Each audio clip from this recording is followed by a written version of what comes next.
नमस्कार, good morning, आदाब दोस्तों। भारत के सबसे बड़े एजुकेशन प्लेटफॉर्म अनअकैडमी पर आप सभी मित्रों और दोस्तों का हार्दिक स्वागत और अभिनंदन। दोस्तों, अपनी जो एक क्लास है वो रीड के लिए स्पेशल क्लास प्रारंभ की थी राजस्थान 360 चैनल के ऊपर। तो दोस्तों, सभी को जोड़ लीजिएगा और क्लास का आनंद उठाइएगा।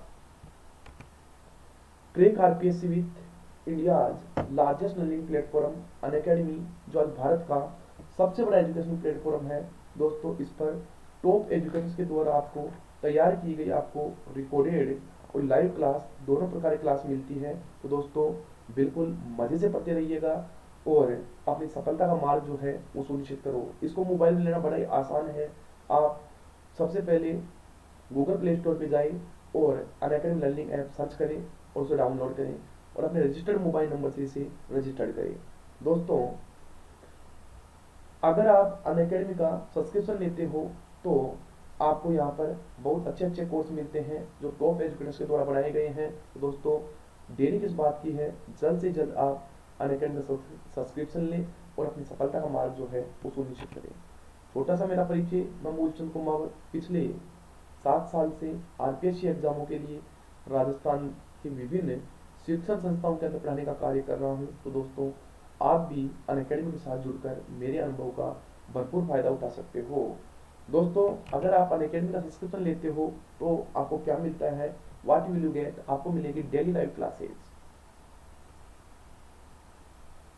आपको मिलेगी डेली लाइव क्लासेस, वो भी टॉप एजुकेटर्स के साथ, जिसमें आप घर बैठे लाइव डिस्कस कर सकते हो, डाउट सॉल्यूशन कर सकते हो, क्वेश्चन आंसर कर सकते हो। तो दोस्तों, बिल्कुल देरी किस बात की है, आपको एक क्लासरूम का माहौल देखने को मिलेगा। तो दोस्तों, बड़े तरीके से आप पढ़ाई कर सकते हो। स्ट्रक्चर्ड कोर्सेज, जिसमें बात होगी according to syllabus, exam point of view. Live test and quizzes, जिसमें आप जान सकते हो अपनी तैयारी का लेवल कि अपनी तैयारी किस लेवल की है। तो दोस्तों, आप इसमें क्वेश्चनों का भंडार है, खूब क्वेश्चन है, आराम से क्यूज लगाओ और अपनी सफलता का मार्ग जो है वो जल्दी सुनिश्चित करो। अनलिमिटेड एक्सेस, एक बार अनअकैडमी का सब्सक्रिप्शन लेने के बाद में से कितनी भी बार आप देख सकते हो निश्चित समय के लिए। तो दोस्तों, बिना किसी अदर चार्जेज के। दोस्तों, अनअकैडमी का सब्सक्रिप्शन लेते हो तो ये फैसिलिटीज आपको मिलती है और ये फैसिलिटी और कहीं पे भी नहीं है। दोस्तों, अनअकैडमी के लिए सब्सक्रिप्शन प्लान जो है वो बड़े ही फायदेमंद प्लान आपके लिए। पहला है 12 मंथ का प्लान जो मात्र 7,000 रुपये का है, और दूसरा है 24 मंथ का जो मात्र 8,400 रुपये का है। दोस्तों, अगर आप इसमें 10% डिस्काउंट चाहते हो तो मेरा प्रोमो कोड कुमाऊ10 यूज़ करो और आपको यहाँ पर 10% डिस्काउंट मिलेगा। तो दोस्तों, देरी किस बात की है, जल्द से जल्द अनअकैडमी ज्वाइन करो और कोर्स का फ़ायदा उठाओ। दोस्तों, डिस्काउंट के बाद में जो कोर्स रहेगा आपका 12 मंथ का कोर्स, वो रहेगा मात्र 6,300 रुपये का, और जो 24 मंथ का जो कोर्स है वो रहेगा मात्र 7,560 रुपये का। तो दोस्तों, बिल्कुल मिनिमम दर के ऊपर ये आपके लिए कोर्स है। तो दोस्तों, जल्द से जल्द अनअकैडमी सब्सक्रिप्शन करें और फ़ायदा उठाएं। चलो दोस्तों, देखते हैं आगे बात क्या बनती है। अपना जो आज टॉपिक है वो है राजस्थान के प्रमुख मस्जिद और मकबरे। राजस्थान के प्रमुख मस्जिद और मकबरे को अपना आज का टॉपिक है। तो दोस्तों, बिल्कुल बढ़िया तरीके से इस टॉपिक को अपन देखेंगे। तो दोस्तों, बिल्कुल तैयार रहो, आराम से मजे के साथ में इस टॉपिक को करते हैं। दोस्तों, सबसे पहले आता है ख्वाजा मोइनुद्दीन चिश्ती की दरगाह अजमेर में। कौन? ख्वाजा मोइनुद्दीन चिश्ती की दरगाह, ये कहाँ पर है? अजमेर में है। मोइनुद्दीन चिश्ती मोहम्मद गोरी की सेना के साथ भारत आए। दोस्तों, सीधा ही प्रश्न आता है कि मोइनुद्दीन चिश्ती किसके काल में किसके साथ में भारत में आए थे? तो ये मोहम्मद गोरी के साथ में कहाँ पर आए थे? भारत में आए थे। और इन्होंने पृथ्वीराज चौहान के समय अजमेर को अपना खानकाह बनाया था। मतलब ये पृथ्वीराज चौहान तृतीय के काल में अपने भारत में इन्होंने अपना कार्यस्थल बनाया था और भारत में चिश्ती संप्रदाय की स्थापना की थी। तो दोस्तों, अगर प्रश्न पूछ के आपको कि भारत में चिश्ती संप्रदाय की स्थापना किसने की थी, तो भारत में चिश्ती संप्रदाय की जो स्थापना की थी वो की थी ख्वाजा मोइनुद्दीन चिश्ती ने। किसने की थी? ख्वाजा मोइनुद्दीन चिश्ती ने। तो दोस्तों, बड़ा अच्छा प्रश्न है तो दोस्तों ऐसे प्रश्नों को बिल्कुल अपन एक एक करके पढ़ेंगे सब चीजें। आगे देखो, ख्वाजा साहब की पक्की मजार का निर्माण, ख्वाजा साहब की जो पक्की मजार है इसका निर्माण है वो 1464 में मांडू मालवा के सुल्तान महमूद खिलजी प्रथम ने करवाया था। ख्वाजा साहब की जो पक्की मजार है उसका निर्माण 1464 में मांडू मालवा के सुल्तान महमूद खिलजी प्रथम ने करवाया था। किसने करवाया था?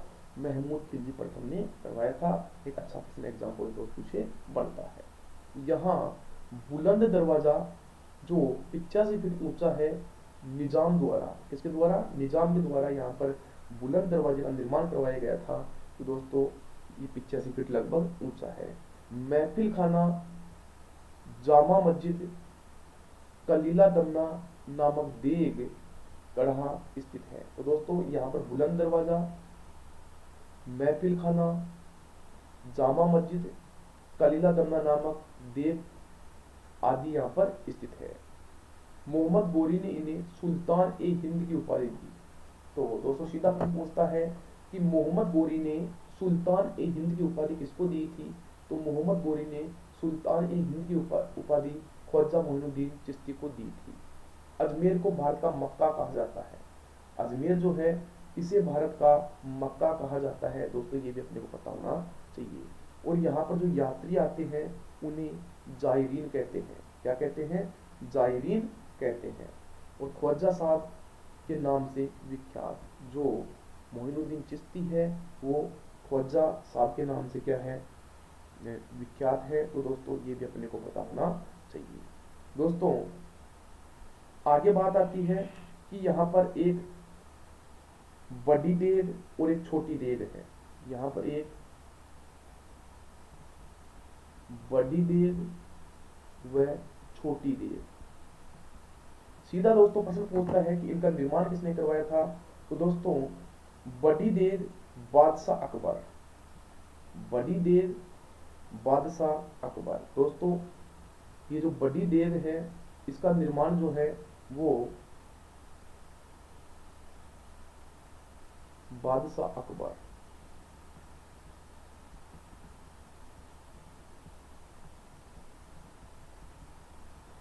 और जो छोटी देग है ये बनवाई थी बादशाह जहांगीर ने।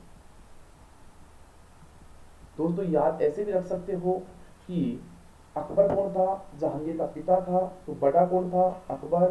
तो बड़ा था उसने बड़ी देग का निर्माण करवाया और जो छोटा था उसने छोटी देग का निर्माण करवाया। तो दोस्तों इस प्रकार से भी आप इनको याद कर सकते हो। तो बुलंद दरवाजे पार करने पर दो बड़ी देगे दिखाई देती है। जब बुलंद दरवाजा पार करते हैं तो दो बड़ी देगे दिखाई देती है। इनमें चावल, मेवे, घी, चीनी आदि का प्रसाद श्रद्धालुओं को बांटा जाता है। और बड़ी देग का निर्माण किसने करवाया था? बादशाह अकबर ने करवाया था। और छोटी देग का जो निर्माण है वो जहांगीर ने करवाया था। जो बड़ी देग है, तो दोस्तों आगे बात आती है जो बुलंद दरवाजा है। इस बुलंद दरवाजे की कहानी थोड़ी सी बता देता हूं आपको। बुलंद दरवाजा दरगाह की सबसे पुरानी इमारत है। जो दरगाह है इसकी सबसे पुरानी इमारत जो है ये आपकी बुलंद दरवाजा है। और दोस्तों मुगल काल के पहले का आर्किटेक्चर देखने को मिलता था। प्रतिवर्ष ख्वाजा साहब के उर्स से करीब एक सप्ताह पहले इसी बुलंद दरवाजे पर भीलवाड़ा के गोरी परिवार द्वारा झंडा चढ़ाने की रस्म पूरी धूमधाम से मनाई जाती है। तो दोस्तों कि इस बुलंद दरवाजे के ऊपर जो झंडा चढ़ाने की रिवाज है वो किसके द्वारा? तो भीलवाड़ा का जो गोरी परिवार है उसके द्वारा। किसके द्वारा? भीलवाड़ा का जो गोरी परिवार है उसके द्वारा यहाँ पर झंडा चढ़ाने का रिवाज है। तो दोस्तों एक है यहाँ पर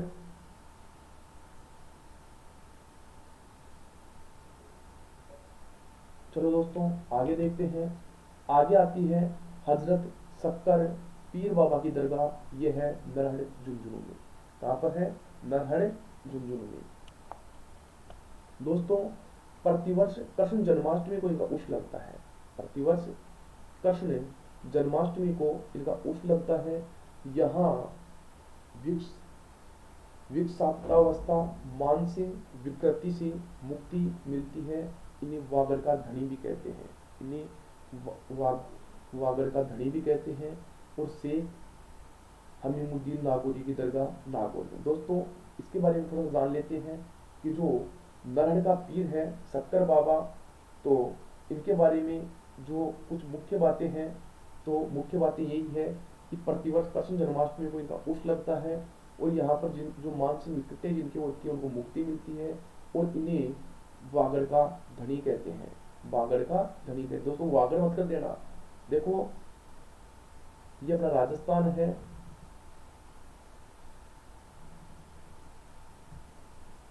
इस राजस्थान में ये तो है आपका वागड़ प्रदेश और ये है आपका वागड़ प्रदेश।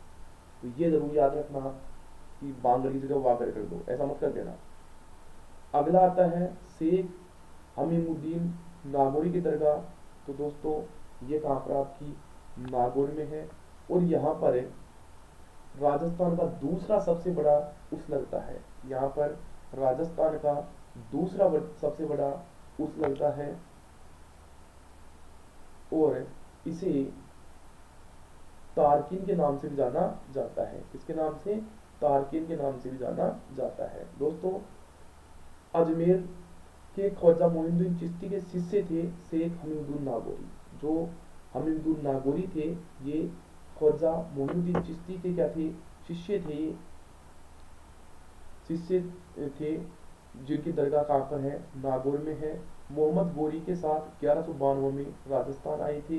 इनके गुणों से प्रभावित होकर ख्वाजा साहब ने इन्हें सुल्तान ए तारकीन की उपाधि से नवाजा था। जो ख्वाजा साहब है उन्होंने इनको सुल्तान ए तारकीन के नाम से इनको नवाजा था। तो दोस्तों ये भी आपको पता होना चाहिए, तारकीन का उर्स नागौर में लगता है। कहाँ पर लगता है, नागौर में लगता है। दोस्तों आगे बात आती है कि ख्वाजा मोइनुद्दीन चिश्ती के शिष्य ख्वाजा साहब द्वारा सुल्तान ए तारकीन सन्यासियों को सुल्तान की उपाधि इनको दी थी।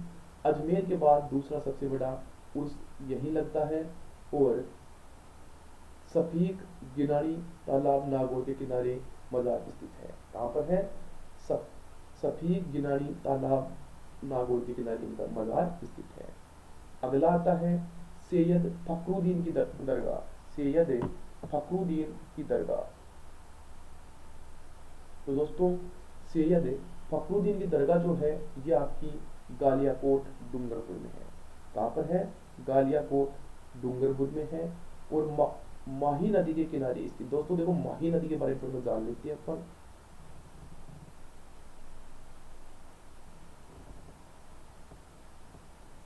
देखो ये नदी आ रही है माही नदी।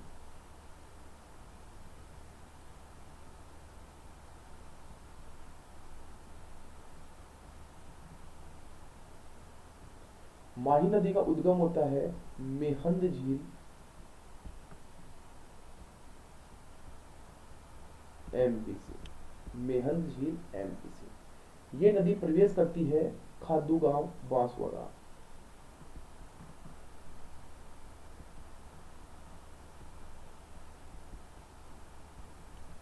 और पतन होता है इसका खंबात की घाटी, खंबात की घाटी। दोस्तों यह राजस्थान की एक ऐसी नदी है जो, या भारत की विश्व की एक ऐसी नदी है जो कर्क रेखा को 2 बार काटती है और उल्टा यू बनाती है। देखो दोस्तों ये कर्क रेखा है, पूरी नदी इस प्रकार से आती है, इस प्रकार से, तो ये उल्टा क्या बनाती है, यू बनाती है। दोस्तों इसके बारे में अपने को पता होना चाहिए। दोस्तों खास बात यह है इस नदी पर 3 बांध बने हुए हैं। पहला है माही बजाज सागर बांध, यहाँ पर जो बांसवाड़ा में है। दूसरा है कागदी पिकअप, ये भी बांसवाड़ा में है। और तीसरा है कड़ाना बांध जो कहाँ पर है, गुजरात में है। तो इनके बारे में भी अपने को पता होना चाहिए, बहुत इंपॉर्टेंट क्वेश्चन बनता है। तो दोस्तों सैयद फखरुद्दीन की दरगाह जो है वो गालियाकोट डूंगरपुर में है। माही नदी के किनारे स्थित है। यह दाऊदी बोरा मुस्लिम संप्रदाय का प्रमुख स्थल है। इसका दाऊदी बोरा मुस्लिम संप्रदाय का प्रमुख स्थल है। तो दोस्तों ये भी इंपोर्टेंट क्वेश्चन बढ़ता है।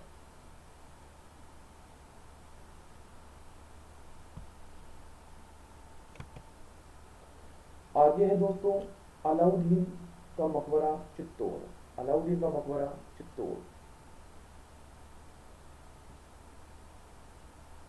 चित्तौड़गढ़ दुर्ग, चित्तौड़गढ़ दुर्ग की तलहटी में स्थित है। और तो उसको चित्तौड़गढ़ के लिए कहा जाता है गढ़ तो गढ़ चित्तौड़ बाकी सब गढ़ैया। गढ़ तो गढ़ चित्तौड़ बाकी सब गढ़ैया।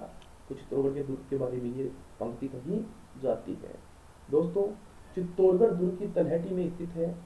1310 ईस्वी में अलाउद्दीन खिलजी द्वारा निर्मित। अलाउद्दीन की मस्जिद जो है वो 1310 में अलाउद्दीन खिलजी ने बनवाई थी। मकबरे में लगे हुए लेख में अलाउद्दीन खिलजी को ईश्वर की छाया, संसार का रक्षक है। दोस्तों यहाँ पर एक शिलालेख लगा हुआ है फारसी भाषा के अंदर, उसमें लिखा हुआ अलाउद्दीन खिलजी को ईश्वर की छाया तथा संसार का रक्षक बताया गया है कि जो अलाउद्दीन खिलजी है वो ईश्वर की छाया व संसार का रक्षक है। तो ये कहाँ पे लिखा हुआ है? अलाउद्दीन का मकबरा चित्तौड़गढ़ में लगा हुआ है, उसके ऊपर लिखा हुआ है।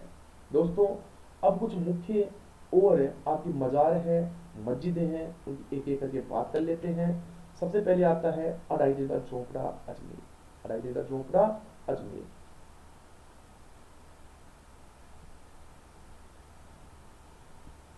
दोस्तों विग्रहराज चतुर्थ या बिसल देव, विग्रहराज चतुर्थ या बिसल देव ने 1153 में, कब?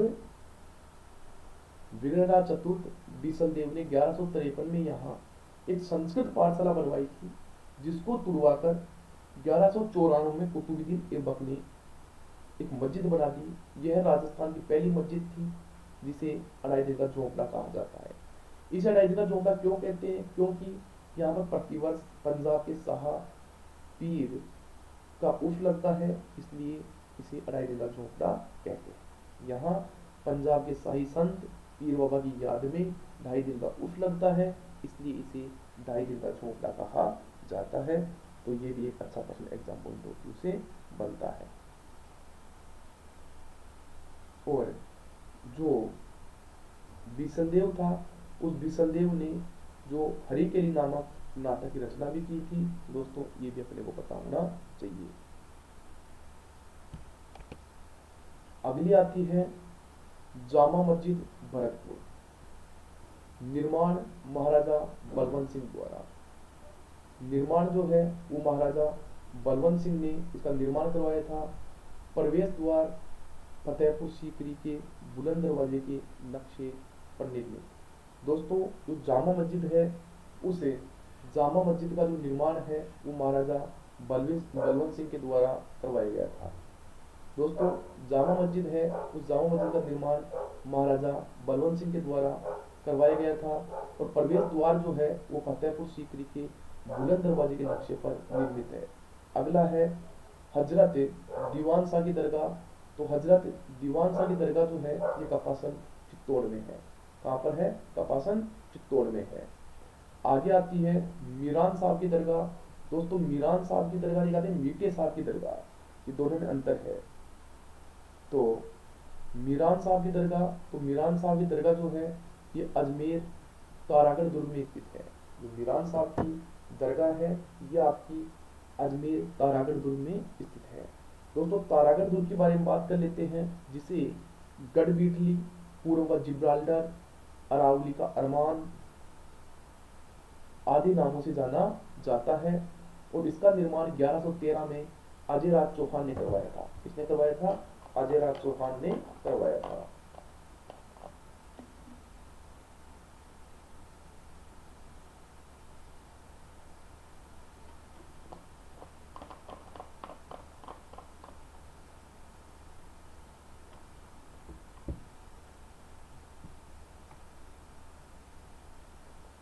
तो दोस्तों बात आती है कि तारागढ़ की बात कर रहे थे कि तारागढ़ को अजय मेरू दुर्ग गढ़बीटली, पूर्व का जिब्राल्टर, अरावली का अरमान, राजपूतानी की कुंजी और वर्तमान नाम तारागढ़ आदि नामों से जाना जाता है।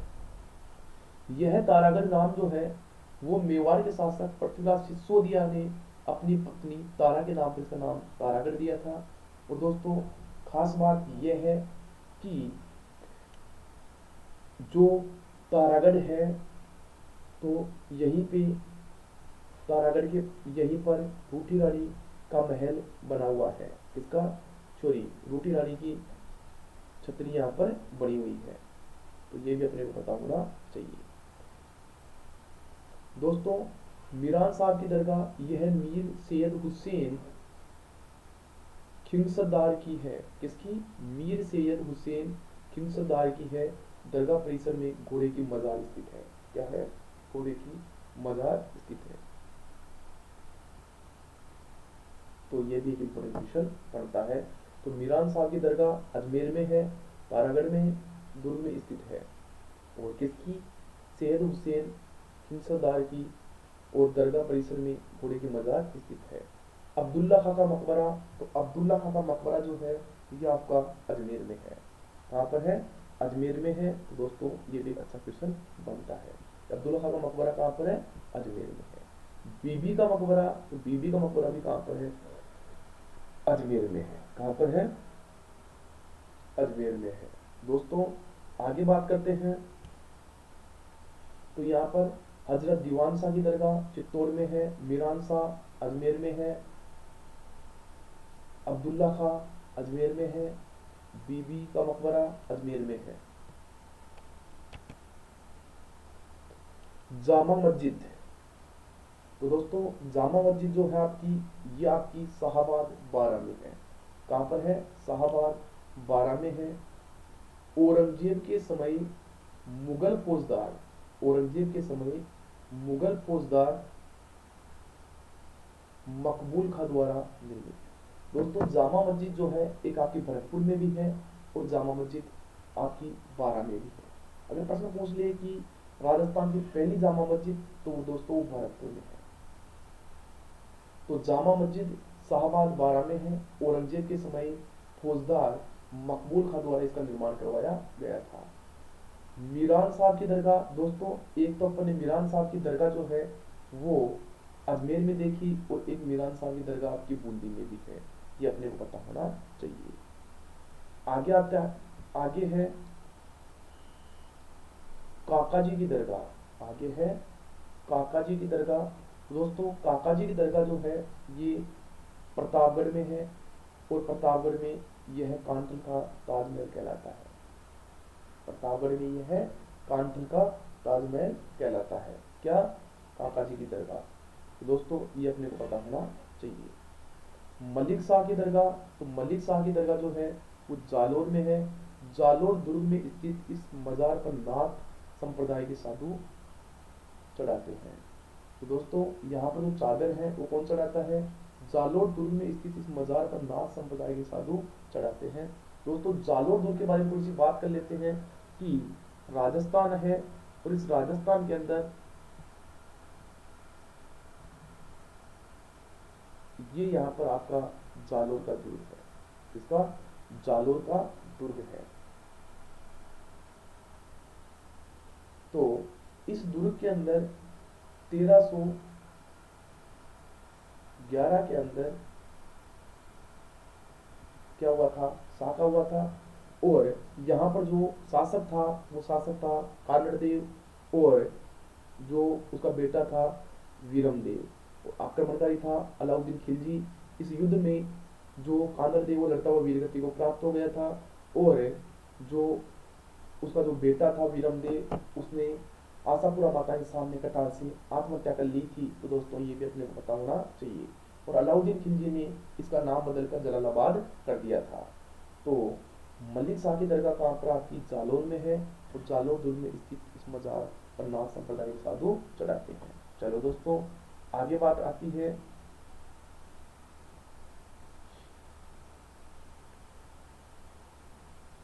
और दोस्तों यह जो दरगाह है ये हिंदू और मुस्लिम दोनों ही ये जो है हिंदू और मुस्लिम दोनों ही संप्रदाय के लिए ये श्रद्धा का स्थल माना जाता है। तोपखाना मस्जिद भी कहाँ पर दोस्तों, जालोर में है। इसे अलाउद्दीन खिलजी की मस्जिद भी कहते हैं। तो तोप मस्जिद जालोर में है, इसे अलाउद्दीन खिलजी की मस्जिद भी कहते हैं। निर्माण के आधार पर सबसे प्राचीन मस्जिद, निर्माण के आधार के पर ये सबसे प्राचीन जो मस्जिद है ये मानी जाती है।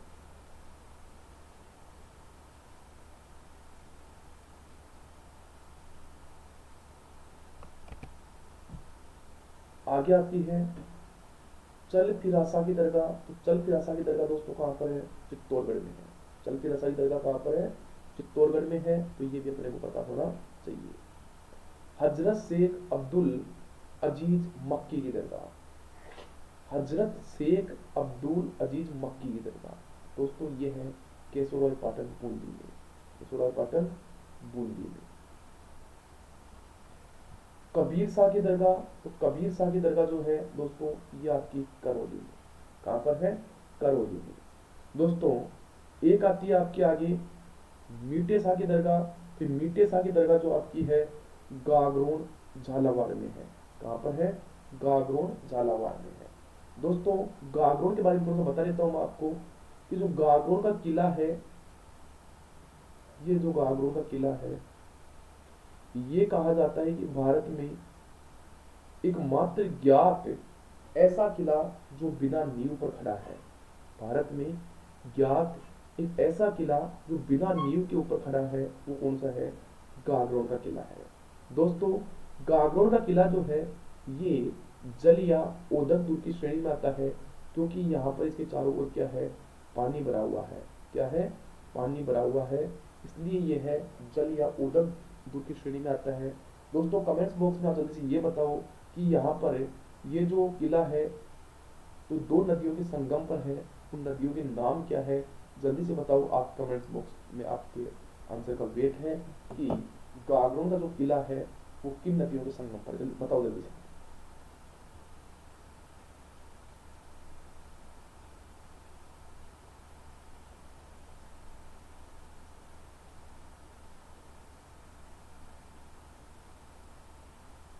तो दोस्तों काली सिंध और आहू नदी, काली सिंध और आहू नदी के संगम के ऊपर ये गागरोन का किला है। दोस्तों ये भी अपने को पता होना चाहिए, अच्छा खासा एग्जाम पॉइंट ऑफ व्यू से बढ़ता है। दोस्तों बात आगे आती है पीर हाजी निजामुद्दीन की दरगाह। पीर हाजी निजामुद्दीन की दरगाह ये आपकी फतेहपुर सिक्कर में। कहाँ पर है, फतेहपुर सिक्कर में। आगे आती है दोस्तों गेब पीर की दरगाह। तो गेब पीर की दरगाह जो है दोस्तों ये है जहाजपुर भीलवाड़ा में। कहाँ पर है, जहाजपुर भीलवाड़ा में है गेब पीर की दरगाह। गुलाम खां का मकबरा, तो गुलाम खां का मकबरा कहाँ पर है दोस्तों, गुलाम खां का जो मकबरा है ये जोधपुर में है। कहाँ पर है, जोधपुर में है। दोस्तों आगे आता है इक मीनार की मस्जिद। इक मीनार की मस्जिद जो है ये आपकी जोधपुर में है। कहाँ पर है, जोधपुर में है। आगे आता है शाह पीर की मजार। तो शाह पीर की मजार कहाँ पर है, जालोर में। कहाँ पर है, जालोर में है। दोस्तों आगे आती है नोगजा पीर की मजार। नोगजा पीर की मजार, तो नोगजा पीर की मजार जो है वो चित्तौड़गढ़ में है। कहाँ पर है, चित्तौड़गढ़ में है। बाबा गफूर की मजार, तो बाबा गफूर की मजार जो है ये जगमंदिर उदयपुर में है। दोस्तों जगमंदिर के बारे में थोड़ी सी अपन बात कर लेते हैं। तो ये आपकी उदयपुर में पिचोला झील है।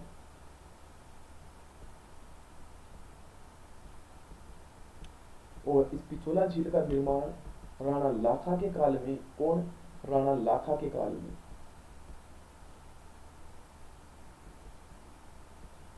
राणा लाखा के काल में एक चिड़ीमार बंजारे ने अपने बैल की स्मृति में इस झील का निर्माण करवाया था। कौन सी झील का, पिछोला झील का निर्माण। इस पिछोला झील में दो नदियों का पानी आता है, एक का नाम है सीसारामा और एक का नाम है पुजड़ा नदी।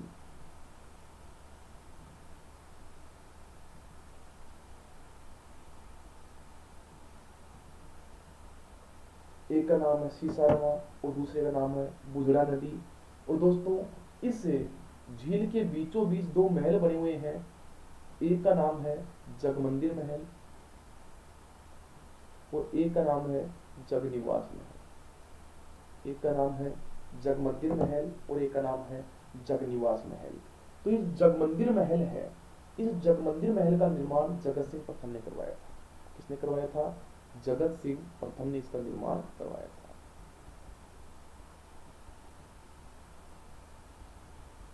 और यहीं पे है बाबा गफूर की मजार। यहीं पे क्या है? बाबा गफूर की मजार। दोस्तों एक प्रश्न और ये है कि जब 1857 की क्रांति के अंदर अंग्रेजों को शरण दी थी स्वरूप सिंह ने, तो स्वरूप सिंह ने शरण इन्हीं दो महलों में दी थी, जगमंदिर और जगनिवास है महल में।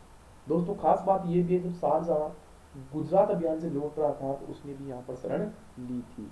इस जगमंदिर महल का निर्माण जगत सिंह प्रथम ने करवाया था, जबकि जगनिवास महल का जो निर्माण है वो जगत सिंह शेखड़े ने करवाया था।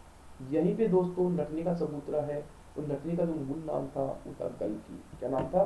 गलकी। तो ये भी दोस्तों अपने को पता होना चाहिए। दोस्तों बड़े काम काम के प्रश्न है, हर प्रश्न इंपॉर्टेंट है। बिल्कुल बिल्कुल मौसम चिल्ड है, आराम से अपने तरीके से पढ़ते रहो, मजे से पढ़ते रहो। दोस्तों बात देखो आगे क्या बनती है।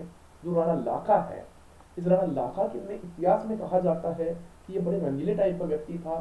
बूढ़ा होने के बाद में भी इसने विवाह किया था। जब इसकी उम्र 80 वर्ष की थी तब मारवाड़ के शासक रणबल राठौर इसके पुत्र चूड़ा के लिए विवाह का सबूत लेकर आया था। इसके लिए चूड़ा के लिए विवाह का सबूत लेकर आया था।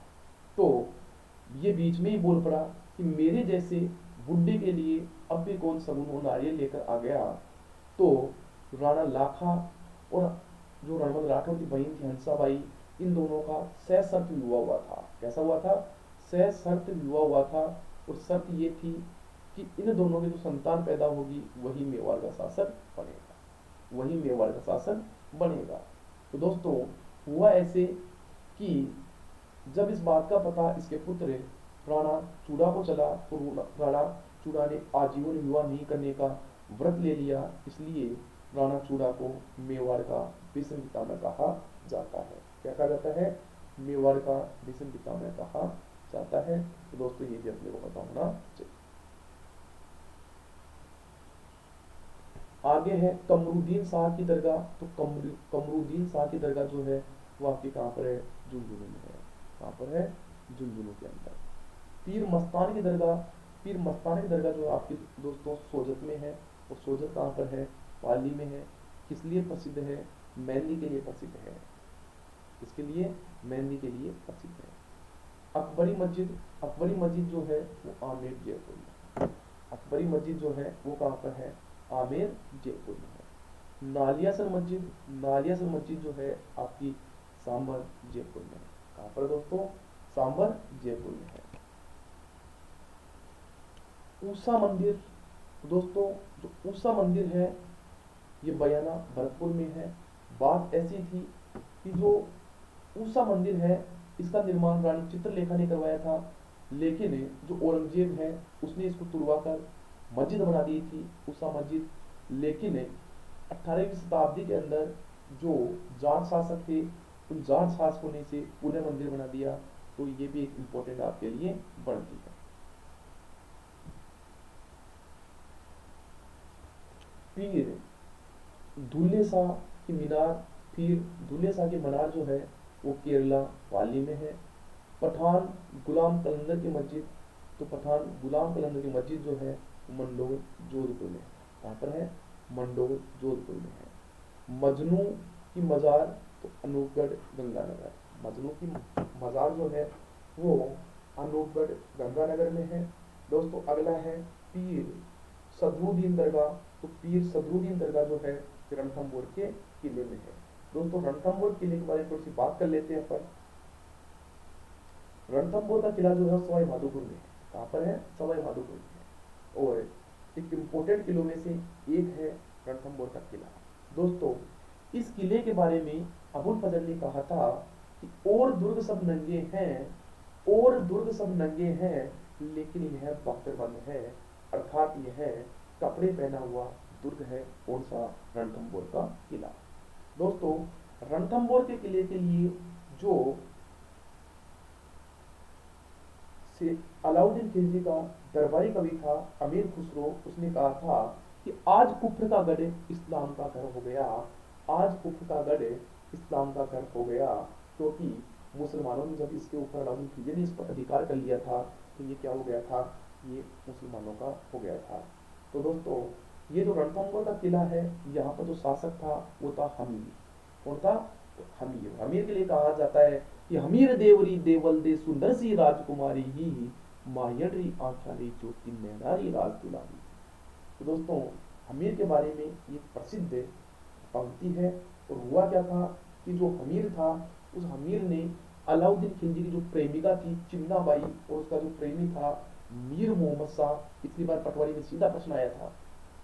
तो हमीर ने अलाउद्दीन खिलजी की प्रेमिका चिन्नाबाई और उसके प्रेमी मीर मोहम्मद शाह को शरण दी थी। तब अलाउद्दीन खिलजी ने उसको पत्र लिखा था कि हमीर यह मेरे शिकार है, इनको मेरे हवाले कर दे वरना अच्छा नहीं होगा। तब हमीर ने कहा था कि सिंध सुवन सतपुरुष वचन, सिंध सुवन सतपुरुष वचन, कदली फलत एक बार, तिरिया तेल हमीर हट चढ़े न दूजी बार। ये हमीर ने जो कह दिया वो कह दिया, अब इसमें तो मेरे वतन से नहीं हट सकता। तब अलाउद्दीन खिलजी ने गुस्से में आकर रणथंभौर के ऊपर क्या किया था, आक्रमण किया था। और आक्रमण के अंदर जो हमीर देव चौहान है वो लड़ता हुआ वीरगति को प्राप्त हो गया। और उसकी जो रानी थी रंग देवी, उस रंग देवी ने क्या कर लिया था, जौहर कर लिया था। और यह राजस्थान का एकमात्र जल जौहर था।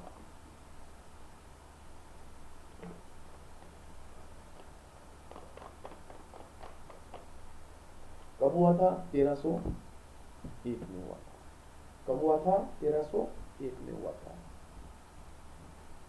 और इस रणथंभौर के किले में, दुर्ग में, यहाँ पर प्रमुख दर्शन स्थल है, त्रिनेत्र गणेश जी का मंदिर है। यहाँ पर अंत्य की डोंगरी है, कुत्ते की छतरी है, जोरा बोरा अन्न के भंडार है। यहाँ पर जो हमीर के जो पिता राव जेठ सिंह थे, उनकी 32 खंभों की छतरी से न्याय की छतरी कहते हैं। यहाँ पर मंदिर, मस्जिद और गिरजाघर तीनों एक जगह देखने को मिलते हैं। तो दोस्तों ये थी पीर सदुद्दीन की दरगाह, बढ़िया दरगाह, आसिंद भीलवाड़ा। कहाँ पर, आसिंद भीलवाड़ा। तो दोस्तों ये अपना आज का टॉपिक था, जो था राजस्थान में मस्जिद का, राजस्थान में मस्जिद का। उम्मीद है दोस्तों टॉपिक आपको समझ में आया होगा। दोस्तों 1% एग्जाम में कहीं ना कहीं आपको इस टॉपिक से देखने को मिलता है। तो दोस्तों मैंने इसीलिए इस टॉपिक को कवर किया है ताकि मेरे बच्चों का एक क्वेश्चन भी गलत नहीं हो सके। दोस्तों मेरा जो कंटेंट है वो सॉलिड कंटेंट है। अगर प्रश्न आएगा तो इन्हीं में से आएगा, प्रश्न अगर इससे बाहर नहीं आएगा तो किसी को ही नहीं आएगा। अगर मेरे बच्चों को प्रश्न नहीं आया तो किसी को ही नहीं आएगा। तो दोस्तों कंटेंट में कतई कमी नहीं है, बस आराम से पढ़ते रहो, मजे से पढ़ते रहो, बिल्कुल आराम से, कोई दिक्कत नहीं आएगी। दोस्तों एक जो मस्जिद है अपनी वो थोड़ी सी बच गई है, उसके बारे में बता देता हूँ मैं आपको। एक है हजरत सैयद ख्वाजा फखरुद्दीन चिश्ती की दरगाह, फखरुद्दीन चिश्ती की दरगाह।